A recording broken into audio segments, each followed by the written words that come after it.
Hey everyone, I'm Megan.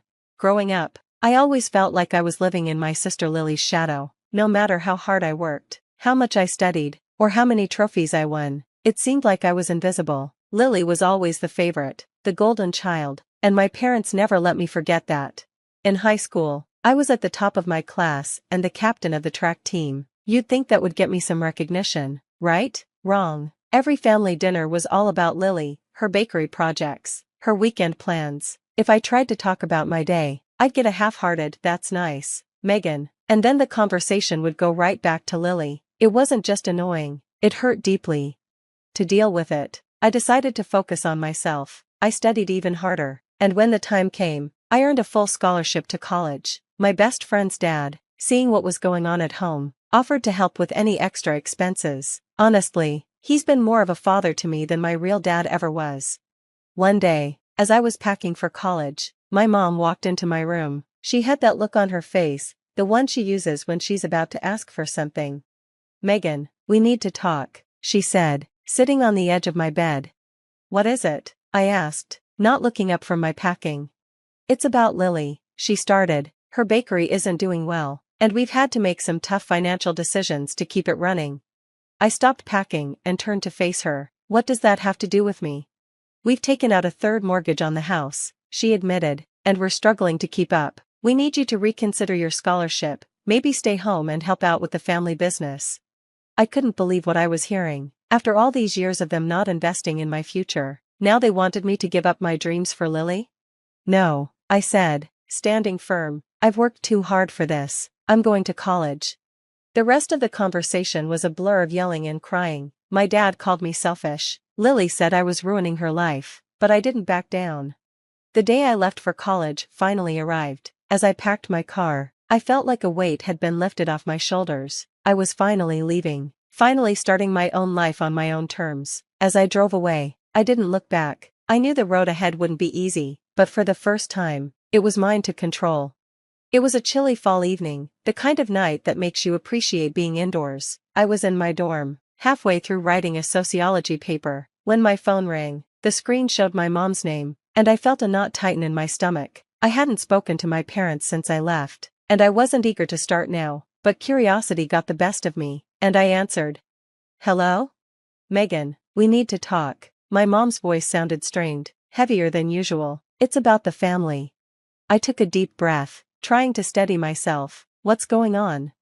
"It's your sister's business. It's failing, Megan. We've tried everything, but it's just not working. We're in trouble." For a moment, I felt bad for Lily, but that feeling was quickly overshadowed by the fear of what they might ask from me.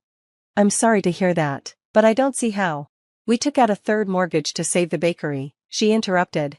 She cut in, her voice desperate. "We're drowning in debt, and we need your help." The words hit me hard. Not only had they risked everything for Lily's bakery, but now they expected me to fix it. "What exactly are you asking me to do?" I asked, though I already knew the answer. "We need you to come home," Mom said plainly. "Put off school for a while, help with the finances and the bakery. We can't do this without you."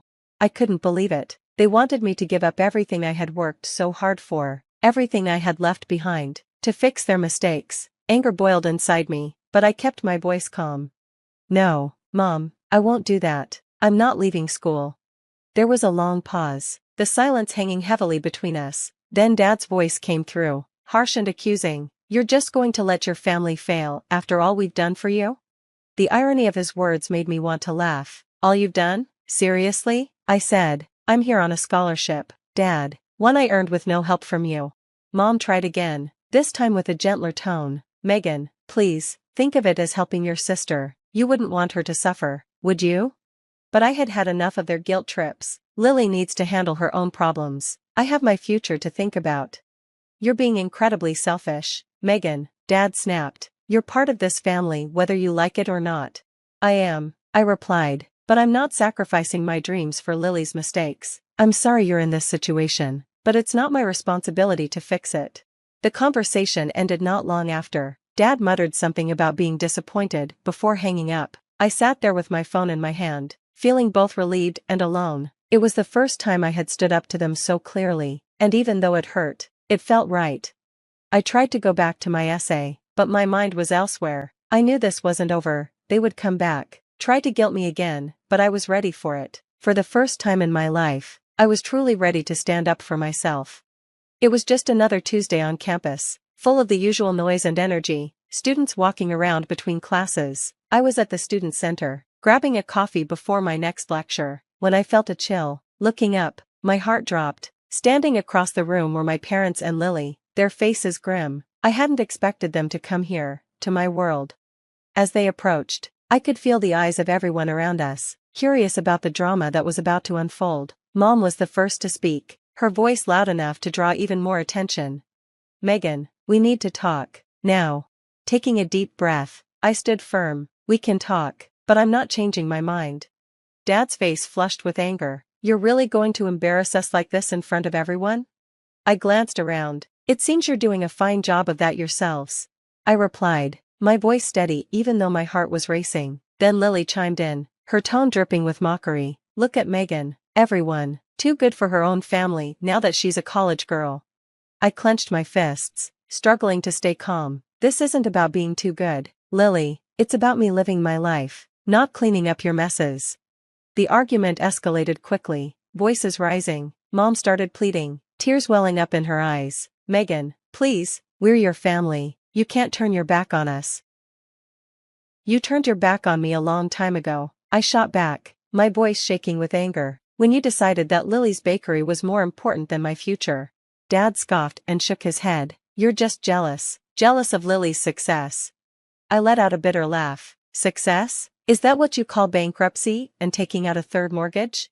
By now, everyone in the student center was staring, whispers spreading through the room. I felt the humiliation, but I couldn't let them control me anymore. "I am not responsible for Lily's failures. I am not responsible for your bad financial choices. I am only responsible for myself." Mom's voice cracked as she pleaded, "You're being selfish, Megan, when will you see that?" "No, Mom, I'm being sensible. You may not get that, but I have to look out for my own future, because it's obvious you won't." The argument reached its breaking point. Dad called me a disappointment, and Lily accused me of ruining the family. As they stormed out, Dad tossed a crumpled bill onto the table, not nearly enough to cover their order. It was just like them to leave a mess for me to clean up. As they left, their words hung heavily in the air. I felt the judgment from those who didn't understand, but among the stares, I noticed a few nods of support. Some people got it. I sat back down, my coffee cold and untouched, feeling both defeated and victorious. I realized then that standing up for myself might mean losing them, but maybe that was the price of finally being free. As the chatter around me resumed, I knew this was a turning point. There was no going back, only forward. After that confrontation with my family, I felt drained and emotionally raw. I needed comfort, so I headed to the one place where I always felt welcome, the little diner just off campus. The bell above the door jingled as I walked in, a familiar, comforting sound. The warm aroma of coffee and freshly baked pies wrapped around me, and for a moment, I felt at ease. Here, I wasn't the girl caught up in family drama, I was just Megan. I slid into my usual booth. Jenny, one of the diner's owners, noticed my troubled expression right away. She came over with a pot of coffee in hand, concern in her eyes. "Rough day?" she asked, pouring me a cup. I nodded, giving her a small, tired smile. "You could say that." Jenny sat across from me, her face full of sympathy. "You want to talk about it? Or I can just sit here and listen." Taking a deep breath, I told her everything, the surprise visit from my parents and Lily, the argument, their accusations, and how humiliated I felt in front of everyone. As I spoke, Jenny's frown deepened, her eyes reflecting a quiet anger on my behalf. "That's just not right, Megan," she said firmly. "You've been nothing but hardworking and kind. You don't deserve any of that." Just then, Tom, Jenny's husband and co-owner of the diner, joined us, carrying a plate of my favorite chocolate chip cookies. He slid the plate in front of me with a kind smile. "Heard a bit about what happened," he said. "You know, blood isn't always family. Sometimes it's the people who stand by you when the storm hits." His words, simple but heartfelt, struck a chord in me. Here were these two people, who hadn't known much about my personal struggles until now, showing more love and care than my own family had in years. Jenny gently squeezed my hand. "We're here for you, Megan, whatever you need. You're part of our diner family, and we look out for each other." Hearing that, I felt a warmth I hadn't felt in a long time. true belonging, and for the first time, I believed I didn't have to face everything alone. Tears welled up in my eyes, overwhelmed by Jenny and Tom's kindness and support. "Thank you, both of you," I said, my voice soft. "It means more than you know." As we continued talking, the warm atmosphere of the diner, the gentle clatter of dishes, the soft hum of conversation, slowly lifted my spirits. I was reminded that there were people who valued and appreciated me for who I truly was. Being with Jenny and Tom made me realize an important truth: family isn't just about blood, it's about the people who stand by you, who support you, and who believe in you. Their encouragement left me feeling renewed, and as I left the diner that evening, I felt a strong sense of purpose. The heavy burden of my family's expectations and criticism felt lighter, knowing I had people who believed in me, in my choices, and in my future. This newfound strength helped solidify my resolve to push forward with my education and life, determined to define success on my own terms. As I walked back to my dorm under the starry sky, I understood that while the road ahead might be lonely at times, I wasn't truly alone. Jenny and Tom had shown me that family can be chosen, and that support can come from unexpected places. Their kindness gave me a sense of belonging, and for that, I was deeply grateful. They taught me that choosing your family can bring peace and happiness that blood ties might not always provide. Months passed, each one bringing me closer to my goals. My grades were excellent. I was actively involved in key campus activities, and I had secured an internship that promised a bright future. As I thrived both academically and personally, I felt a strong sense of pride and accomplishment, one that was entirely my own. This new chapter of my life was filled with independence and support from friends and mentors who genuinely believed in my potential. One crisp morning, while scrolling through the news on my phone before class, a headline caught my attention. It was about Lily's Bakery. The article detailed a major health scandal, unsanitary conditions, and multiple violations that had gone unchecked for too long. The fallout was disastrous. The bakery had been shut down, and the media frenzy that followed ruined the family's reputation beyond repair.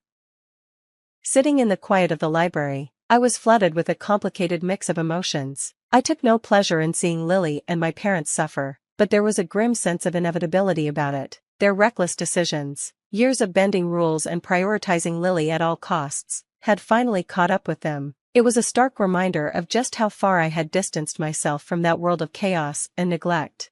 In the weeks that followed, news of their financial collapse spread throughout town. My parents had invested everything into the bakery, ignoring their other responsibilities and even their own well-being. Now, with the business gone, they were left with nothing but debts and regrets.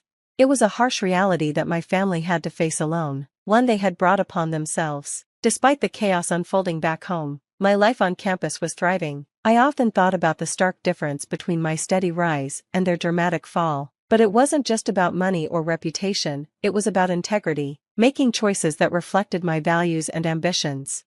I had chosen a path of hard work and honesty, breaking free from the toxic environment that had dominated my past. One evening, while discussing my future with my mentor, Professor Hawkins, he said something that stuck with me. "Megan, it's not just about surviving the storm," he mused, "it's about learning to dance in the rain." His words hit home. Yes, I had been through a lot. But more importantly, I had grown from it. I had created a life defined by my own successes and the community I had built around me, not by the failures of my family. As I walked back to my dorm that night, the soft glow of the streetlights lit my path, and I felt an overwhelming sense of peace. The struggles with my family now felt like a distant storm, its echoes barely reaching me. In its place was a quiet confidence in my own abilities and decisions. I knew challenges would come, but I was equipped to face them with the support and strength I had gained.